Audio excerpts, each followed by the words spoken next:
SwayamPrabha. Digital India. Educated India.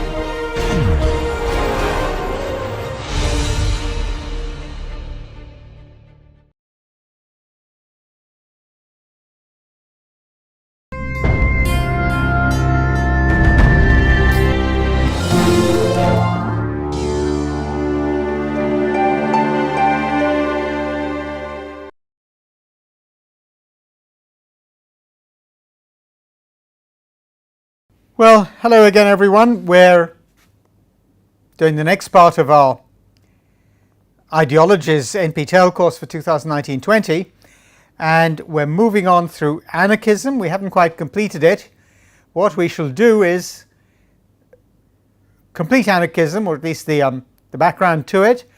We'll then look at some recent evaluations of it, and also look at, well, what may be the world's longest standing contemporary anarchist community and the kinds of issues people there have faced. But we'll, that'll be, well, the second part. I'll complete the theory now. The second part will be more like the kind of thing we would do in a seminar. So we'll look at criticisms of anarchism, we'll look at defenses of it, and we'll look at the issues faced by an example of it. So let's make a start. We've got to continue with our theory. We're going to look at different forms of anarchism. One is mutualism. Now the French word syndicat, S-Y-N-D-I-C-A-T, means a union, more commonly a trade union.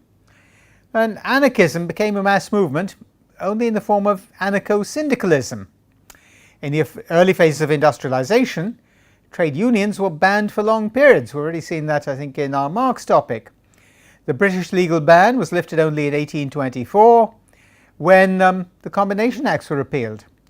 After that, unions grew steadily stronger. The French national union body, the Confédération Générale des Travailleurs, CGT or CGT in French, adopted syndicalism before 1914.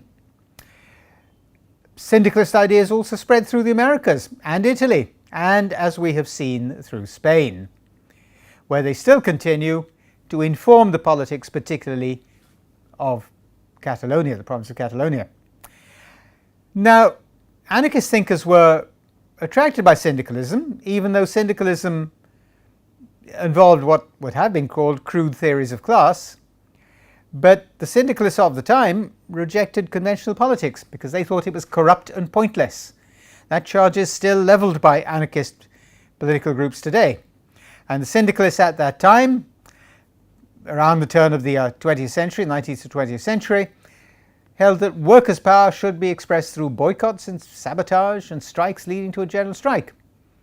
They also had strong and relatively non-hierarchical grassroots movements. And that was an added attraction for anarchists. One problem for anarcho-syndicalism is the risk of focusing too closely on trade unions at the expense of economic reform or revolution. But the examples of Catalonia and the movements there show that syndicalists can have much wider aims. Now, we need to look again at anarcho-communism. And this also requires the abolition of the state. There was an Italian anarchist called Enrico Malatesta, and he agreed with Kropotkin over this. And according to Kropotkin, anarcho-communism is consistent with humans' natural capacity for cooperation. This was put partly in opposition to Charles Darwin, and Kropotkin observed the extent of cooperation among different species of animals, and he concluded that evolution strengthens sociability. And he concluded, therefore, sociability is an evolutionary asset. Now, since then, there have been many findings, and I won't go into detail here, to the effect that a great many species cannot survive without substantial amounts of cooperation.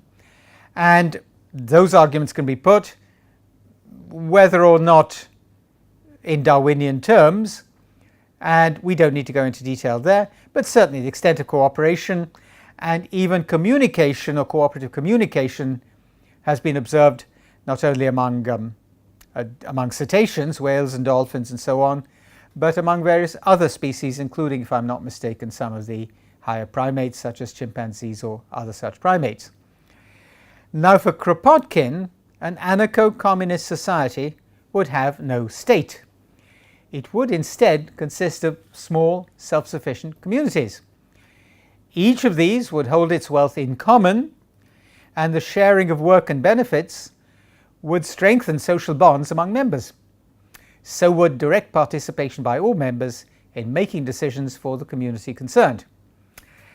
It's crucial too that each community would always be small enough to avoid the centralization and depersonalization which anarchists see as inevitable in larger communities. Now, this is not as odd as it sounds. It's certainly been noted that when people have the chance to participate freely and without coercion making decisions, even in the formal political process, they tend to make sound practical decisions. And that's been found, for example, even in things like participatory budgeting. And the more people found out, the citizens involved found out, the wiser and more practical their decisions. That does not mean they lost sight of the overall benefits and the overall moral and political goals. They made better decisions, they were better informed and participated better. That's a very interesting thing to do. We'll see later on that this has been done in respect even of drafting a state's constitution, that was Iceland, and drafting an electoral system for the Canadian state of British Columbia. We'll meet those in a later chapter, our concluding chapter on republicanism and citizenship. But anarchism, or Kropotkin certainly in his form of anarchism, thought we could do without a state. We would have small self-sufficient communities instead. We'd hold our wealth in common. Now that is not as odd as it sounds. We're familiar with the history of cultures where the idea of land ownership almost did not exist. If I'm not mistaken, certainly first Americans or Native American peoples had a very different conception of occupation and title to land from the ones we have today. And if I'm not mistaken again, that kind of very different conceptions of land occupation without ownership probably obtained among Australian Aboriginal peoples. It is said that each people had a characteristic song, and that if you moved some distance and heard a different song, you knew that you were on the border or had crossed it. You may be aware of a book by Bruce Chatwin called Songlines. He went around Australia incidentally in company with Salman Rushdie, perhaps 30 years ago, writing about his encounters with people who inherited such songlines traditions. Well, those are largely what we might call left anarchists or collaborative or cooperative anarchists' ideas.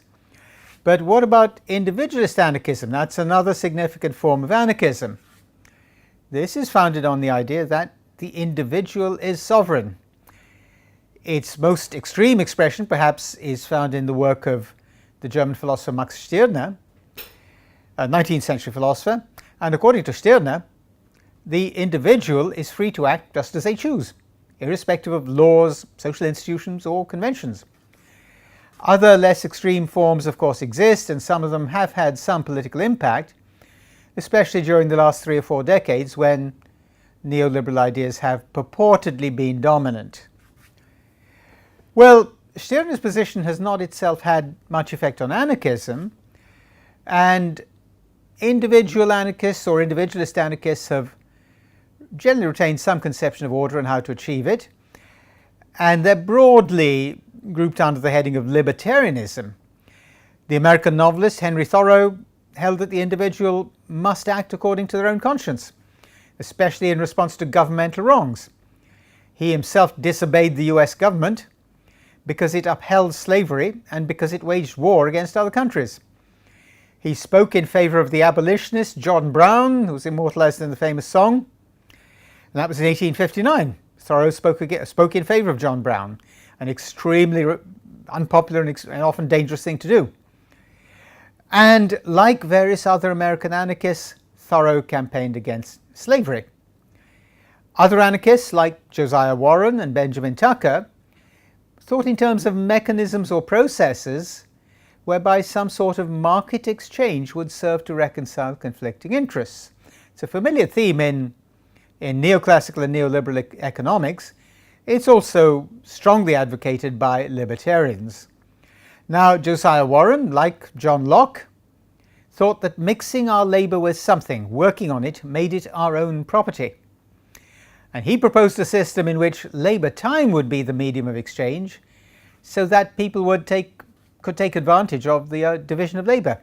And that itself, as we've seen with Marx, increases productivity. More recently, the American philosopher Robert Nozick has restated a conception of individual rights such that our earnings are entirely ours by right, and therefore the taxation is a violation of the individual's personhood.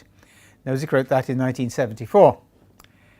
Well, there have been more explicitly economically focused forms of anarchism, and one of them is of individualist anarchism. One is anarchocapitalism, which saw something of a revival in the last 3 decades of the 20th century. So this is free market anarchism or anarchocapitalism. Most of the proponents of it were academics, but the novelist Ayn Rand, whose novels are associated with liberalism or free market anarchism, was not herself an academic.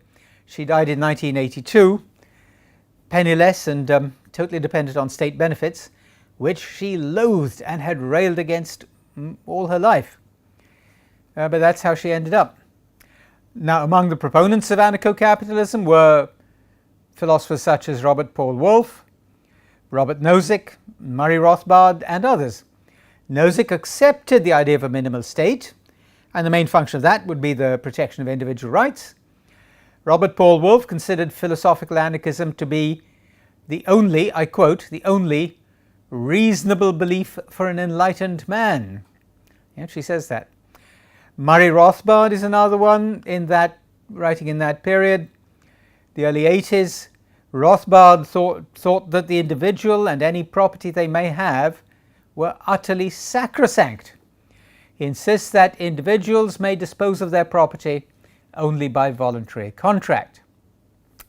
Now, Rothbard recognizes that we may need protection against others, and we might need systems to resolve disputes, but he has total confidence in the market to meet all needs.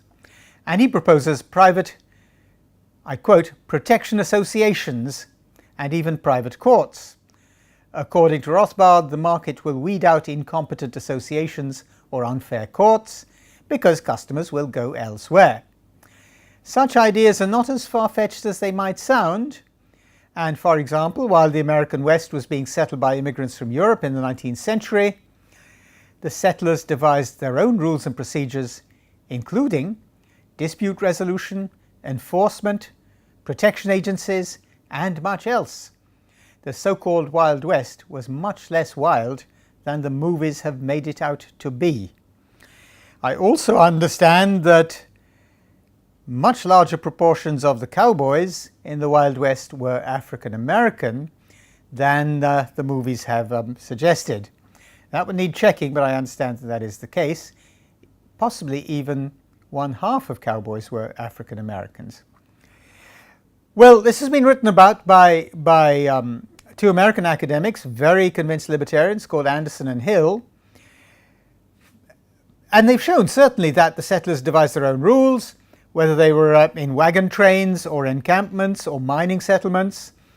In fact, if I'm not mistaken, the Wells Fargo courier agency started as a protection agency, riding shotgun on the wagon trains.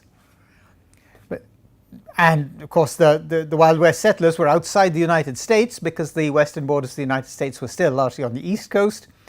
So they had to devise their own laws and procedures and even their own courts or imitations of courts. Incidentally, they banned lawyers. I understand that at least Anderson and Hill point out that in at least one form of dispute settlement, lawyers were banned. But it does mean the Wild West was much less wild than the movies make it look. But Anderson and Hill may well have neglected a background factor, and that background factor may well have been decisive.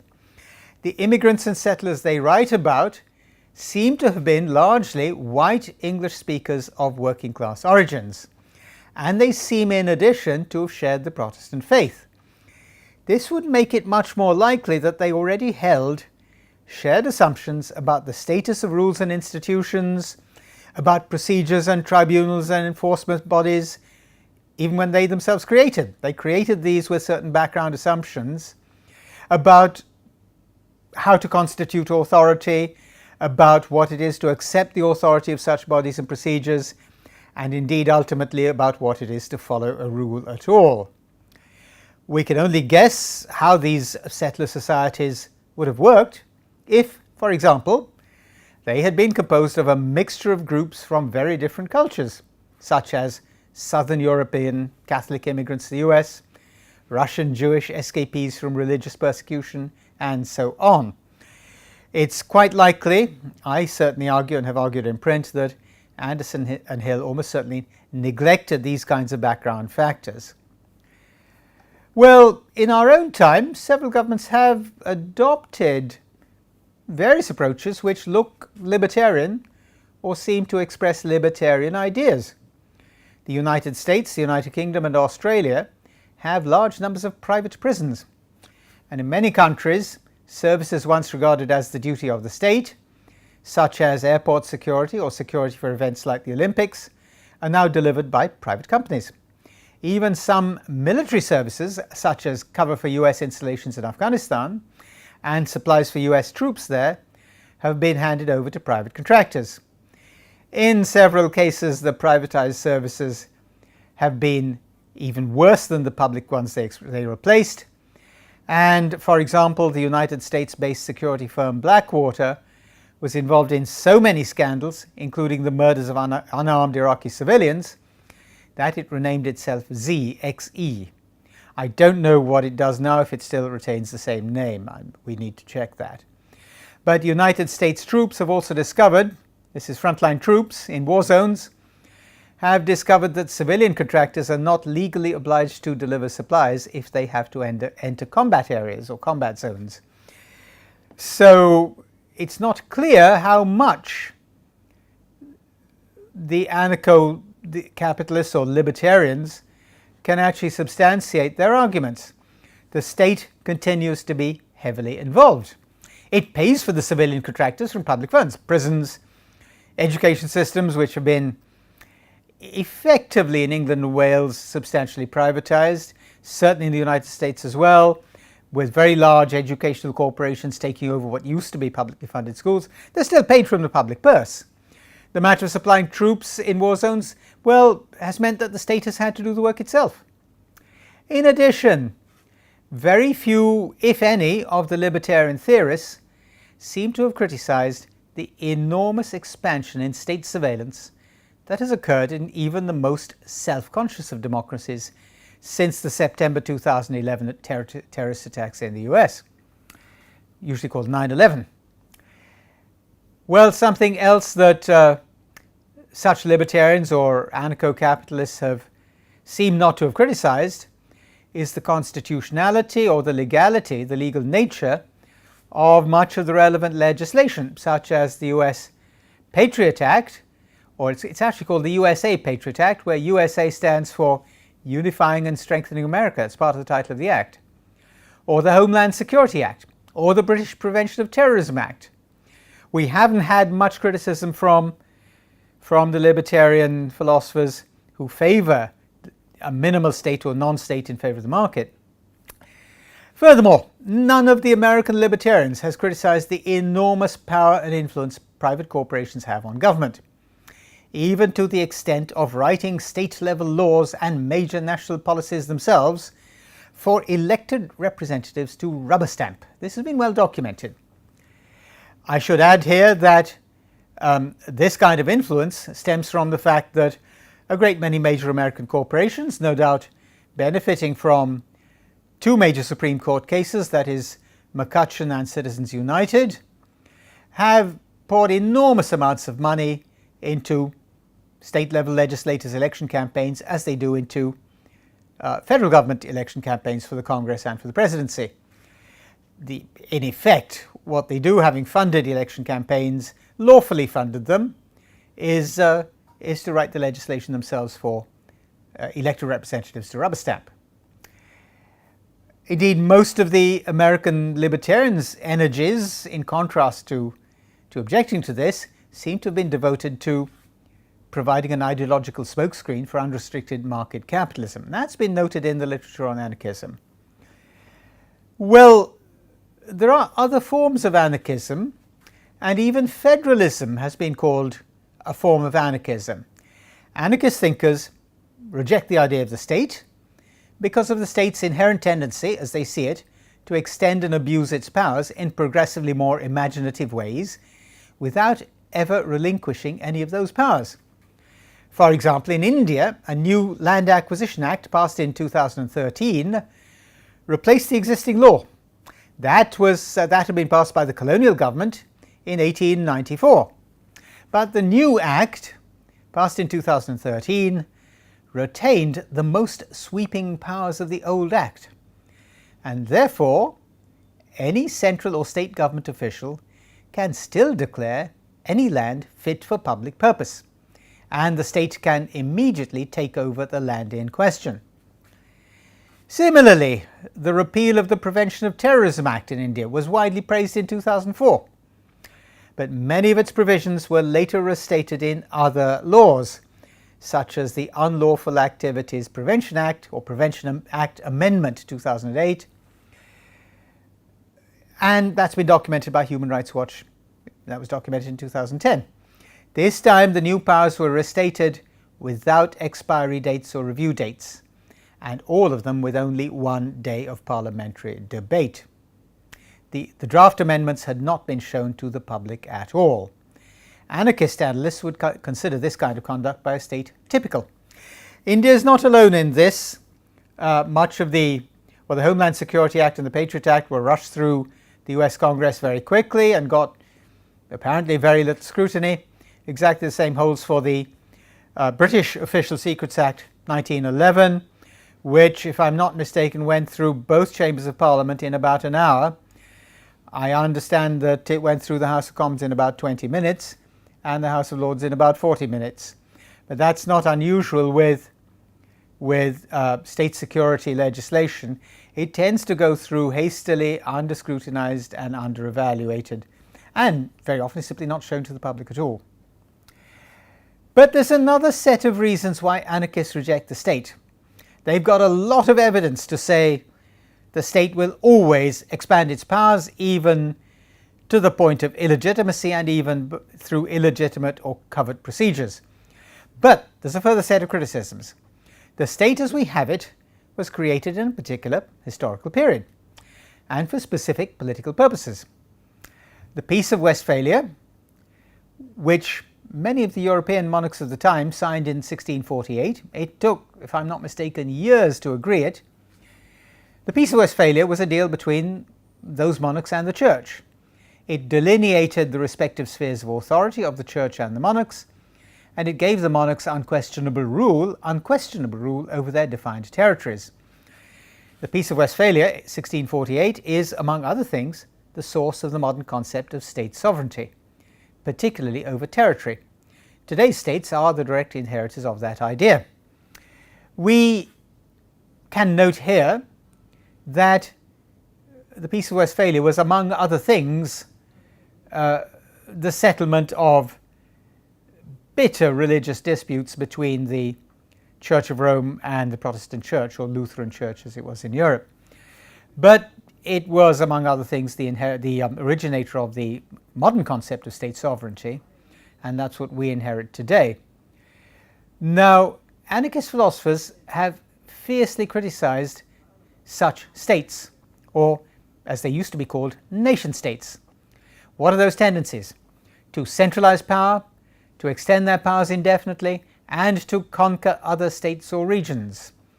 Pierre-Joseph Proudhon greatly feared the unification of Italy in the 19th century, and he saw that Giuseppe Mazzini coined a slogan, Dio e popolo, in English, God and the people, and he saw that this slogan, according to Proudhon, this slogan was a gift to anyone who could seize the machinery of any centralized state.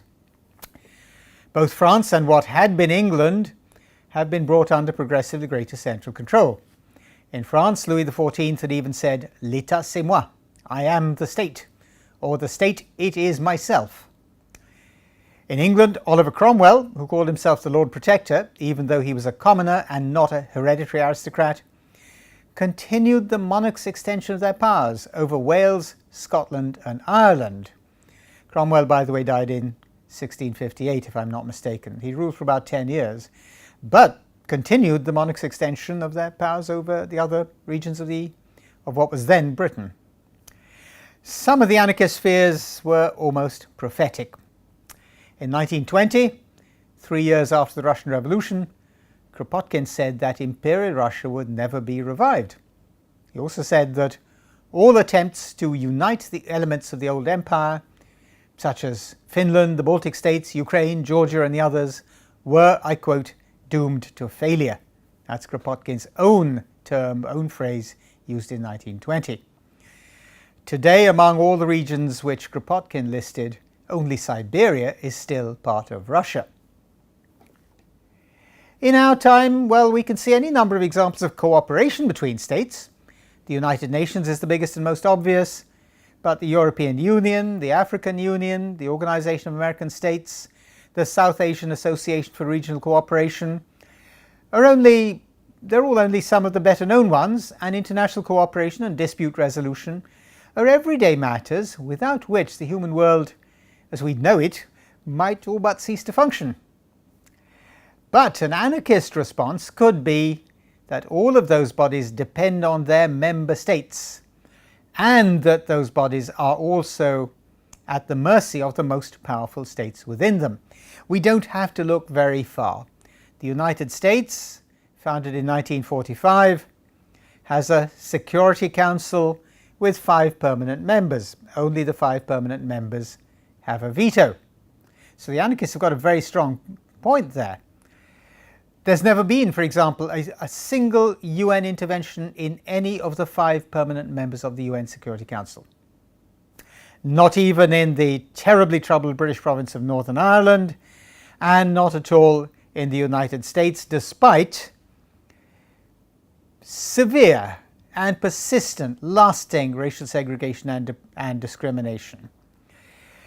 In addition, there have rarely been interventions in countries which the 5 permanent members protect and favour, unless those countries are threatened or invaded.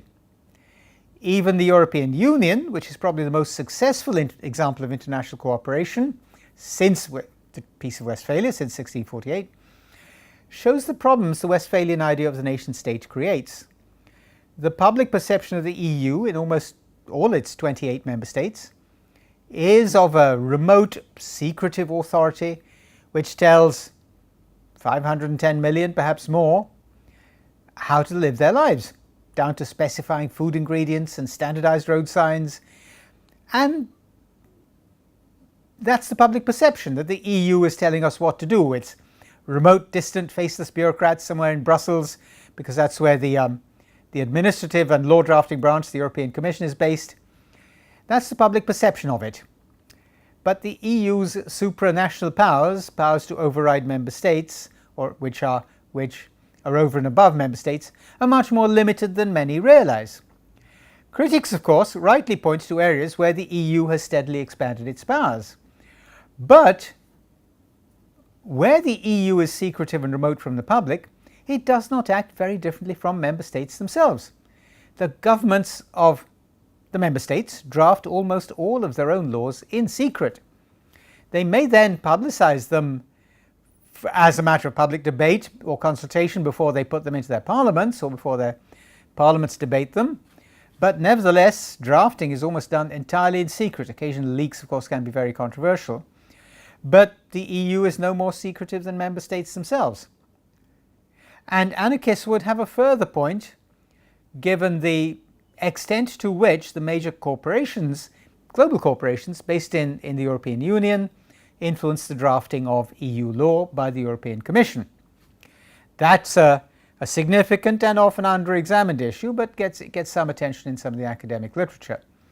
The European Parliament, in theory, has powers under the Treaty of Maastricht to reject any and all EU legislation put to it by the Commission.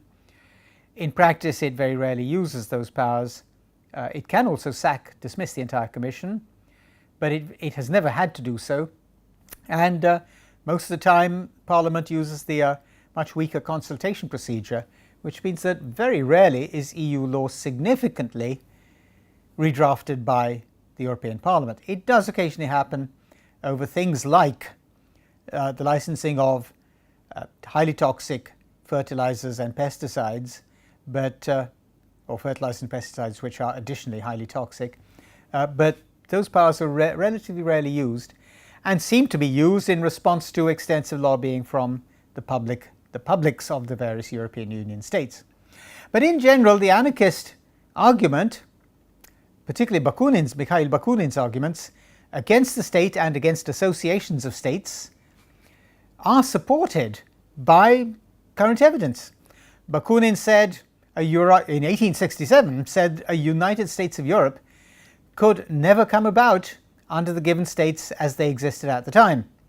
He said, the enormous disparities, that was his own phrase, the enormous disparities between them and the extent of internal centralization within them made such a development impossible.